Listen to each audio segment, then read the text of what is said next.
Good morning, everybody. Hey, thanks for joining us today. Welcome to Wednesday Hump Day. Yesterday proved to be a little bit better of a day, but today we're still seeing some weakness come in about 8:10 this morning. So I'm sure Dave will want to know why that happened this morning. But again, I want to remind you about some of our free reports as we get ready to start the morning off. And thank you for joining us. And if you like what we're doing here, please like our page on Statler Financial Services here on Facebook, and share this video with your friends and family would greatly be appreciated. Then as we get started, I want to remind you that we've got our free report on retirement strategies. Folks, listen, retirement is a one and done deal. Once you retire, it's hard to come back if you lose money in the market. And so I want to make sure that you have protected yourselves and are in good shape given what we're seeing in the market today. And so we've got a free report on retirement strategies, 5 strategies that you can put into place that will help you get to and through retirement. All you have to do is text retirement to 863-285-3815, or like the link, just text the link or click the link right here on Facebook, and it'll take you right to the page where you can get that free report. Hey, Dave will be with us in just a moment. 5.7 Light FM. It's 8:40. That's Hosier. I'm Morning Dave. And we're going to head downtown and find out what's going on Wall Street, because at times like this, I really need help explaining all the crud going on Wall Street lately. Let's get down to the offices of Statler Financial Services. Phillip Statler standing by. Phillip, this is just a weird time in the markets, isn't it? We are definitely seeing some ups and downs, some volatility that we have not seen since probably 2015, even maybe I was reading. So, one of the headlines, I didn't talk about this beforehand, but it said that if the trade tariffs take effect in September, that it will be the highest we've seen against China and the whole trade deal since the 1930s. Wow. Yeah. Well, the fact of the matter is, and this is the economist in me and yammering, but, the world tended toward free trade basically from the time of the Great Depression all the way through, and the trend has been against tariffs. And this notion of using tariffs as a primary foreign relations tool, it's a better part of 100 years old in terms of discipline. Now, whether or not it's going to work, whether or not it is a good idea, well, I'll leave that up to the politicians. As an economist, it's always a second choice tool. One thing's for doggone sure, though, it certainly is causing consternation in the markets. For history's sake, 2 days ago, Dow falls 750 points. Yesterday, it takes 312 of them back. And it looked like until about an hour or two ago, like we were going to continue taking something back again. But then again, the Chinese yuan drifted down below that $7 number, that 7 to a dollar number. It drifted above 7 to a dollar. Its value went down. I'm trying to put it in the proper terms. And that caused everybody to change underwear on Wall Street again. And now we're looking at negative again this morning. Yeah, we are. And it dropped pretty quick, about 8:10 this morning. And we're going to continue, it looks like, to see we bounced off those lows a little bit. But still, until they get this trade deal worked out, we're going to see this ups and downs and ups and downs. And so, we talked a little bit about mortgage rates came out, mortgage applications numbers came out. And we did see some increases in that. However, a lot of it is coming from the refinance market, up 12% from last week. Wow. And that's not necessarily a bad thing, but it's an indicator that we're not selling a lot of homes either. Well, that's true, because that's right. The home buyers have backed away again. And so it's the refinances now that are driving the mortgage market, which is not a good sign for the real estate market. And that's the bellwether sector that tends to drive us up and drive us down, because the sale of a home or a business or anything that involves building that has such a ripple effect through so many other sectors in the economy. A healthy construction industry is almost elemental to a healthy economy if we expect to keep up that 3% growth rate. Yeah, absolutely. Yeah, the real estate is one of the main driving forces in any economy, and so you don't want to see it start to back off, because that's again, I've seen the signs now for a little while that market is starting to slow down. Every now and then we get a little peak of some brief increases, but overall that sector is slowing down. Absolutely. Talking about how fast things changed, I always look at interest rates on federal debt as being a good indicator as to what's going on. And back when we first started talking, right before I called you, my delayed quote on the 10-year Treasury bills from the federal government was showing flat. We were holding our own. Okay, a little up yesterday, people getting a little bit more comfortable with equities, keeping their money there, not making any moves, but at the very least not buying bonds again. When it updated 20 minutes after later on, we were down to the point where we lost another 10 points on the 10-year Treasury yield. 10-year federal debt now trading at 1.65%, which is just scandalously low given the efforts the Federal Reserve has made to try to increase rates. Well, you're right, and I'm sure the drop in the quarter point last week has not helped that effort any either. But people are flying to safety again, which drives that 10-year yield down. I think we'll continue to see that as long as we've got this volatility in place, and as long as we're battling this trade war. It does sound that way. It doesn't look like, so far anyway, like we're going to take a bath today, but we're certainly going to get wet. Some of the stocks that are reporting might help. Some of them aren't going to help a bit. Disney was the one that caught my eye first. They reported after the close last night, and the thought scratches my head how you can put out $3 billion box office movies in one summer and still miss the street is almost astounding, isn't it? It really is, and but we're seeing that they're getting some drag trying to launch this whole streaming service, I think. But they missed by 40 cents a share. They came in at $1.35. Revenue also was short of forecast.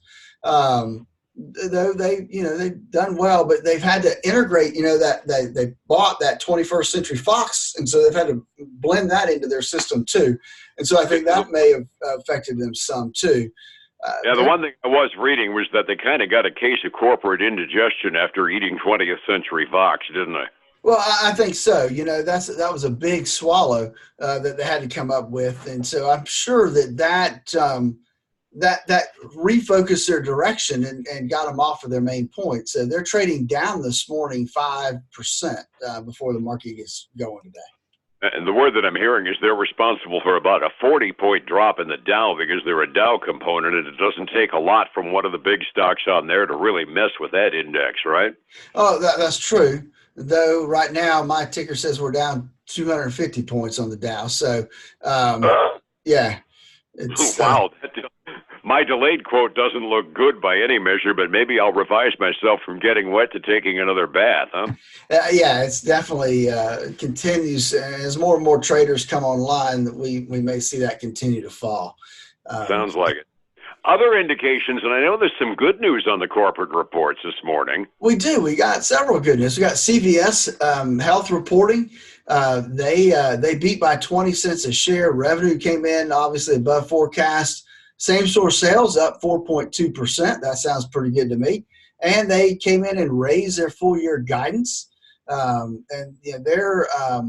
continue to benefit from that acquisition of Aetna. So that's been good for them. They're trading up about 4.5% this morning. Not bad. Office Depot also had a positive report from what I heard. They did. They not by a whole lot, but they beat by 2 cents a share. Which was good. Revenue was basically in line with what everybody expected. They have done a good job of marketing business to business, and so that's helped them along the way. And they're up. I'm sure they're probably one of your big winners today. They're up almost 11.5%. But so let's just put that in perspective, okay? They closed yesterday at $1.75. They're anticipated to open this morning right now at $1.94. Wow. Yeah. They're approaching penny stock at this point. Another one on the other side of the fence that kind of surprised me, Wendy's. They had a profit that did what they were supposed to do, but they aren't selling as many burgers, evidently. Their sales missed. Well, they did. They came in. They beat by a penny a share, so they didn't beat by huge margins. They came in at 18 cents a share. You're right. Revenue did miss. Same-store sales increased by 1.4%. That was slightly above what the analysts had expected. Nothing earth-shattering there. But they are getting a bump there. They're up 3% this morning before we get open. I'll take that as a beginning. Any other indications from companies that are being traded this morning? Well, one I want to talk about, we talked about Avis yesterday. We'll talk about Hertz a little bit because Hertz has really struggled. They have struggled over the last several years. They managed to put together a pretty good quarter last quarter. They beat by almost 30 cents a share, well above expectations. Revenue was above expectations. They increased bottom line. They've really worked hard on making some productivity improvements, and I think it's finally starting to pay off for Hertz. They're up 4.5% this morning. That's interesting. They're kind of the smokestack industry of the rent-a-car business, and I was almost kind of in my mind writing them off up against the discounters. It sounds like they've reconfigured and saving that business. I think they have. They've had to, Dave, because they were falling like a rock, and so they had to get something going. And I think they've maybe finally figured out the kind of the equation to get themselves back in line and make themselves fairly profitable again. Understood. So resetting the table this morning. Yesterday was a small recovery day. We got a little under half what we lost the day before back. Dow was up by 311, NASDAQ up by 107, NASDAQ up, or Standard & Poor's up by 37. Not a bad day yesterday, but then when you got this kind of volatility, a green day one day tends to be followed by red ink the next day. Phillip, 45 minutes before we open, how bad is it so far? So, Dave, I actually have the current number is still, the Dow's down about 250 points.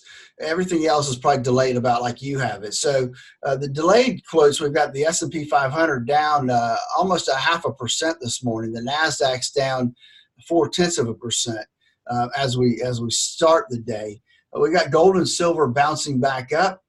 Gold's up 1.5%. Silver's come down a little bit from where it was earlier. It was up 3% a little while ago. It's working its way to $17. It's $16.90 an ounce right now, and moving up steadily this morning. And then we've got crude oil down again 1.7% to $52.68 a barrel. All righty. Overseas trading, the Asian rim kind of closed before all of the crud hit the fan on our side of the pond. Japan was off by a little bit. The Chinese-based markets generally up at the close very early this morning. Europe still is up, but if we continue to tank, odds are we'll see the European markets turn negative as well. And as mentioned, the 10-year Treasury bills, I'm looking at it right now, down to 1.64%, which means an awful lot of money is going out of equities and into T-bills. Phillip, somebody want to turn this information into stability for one's retirement fund. Heaven knows it's needed. How do I get a hold of you for some advice? David, give us a call at 382-0037 to schedule their financial x-ray analysis of their current portfolio. But even more important than that, retirement is kind of one of those one-and-done deals. They need to make sure they get it right the first time, folks. To get your free report on retirement strategies, text retirement to 863-285-3815, or on Facebook, just click the link right above the video. And then join us every weekend for the Statler Financial Radio Show, 6 a.m. and noon on Saturday, 10 a.m. Sunday morning on News Talk 730 a.m. I'm glad you're here to carry that, because it's going to take me a little while to get into the new pattern of times. I know, it's a little tongue twister. Hey, you have a great day, Dave, and I will talk to you tomorrow. Thank you much, Phillip. It's 105.7 Light FM and Statler Financial Services, Phillip Statler. Folks, again, I want to thank you for joining us today, and I hope you got a little bit of tidbits out of there. Again, our free report on retirement strategies, text retirement to 863-285-3815. click the link right above this post. Have a great day. I look forward to speaking to you again tomorrow.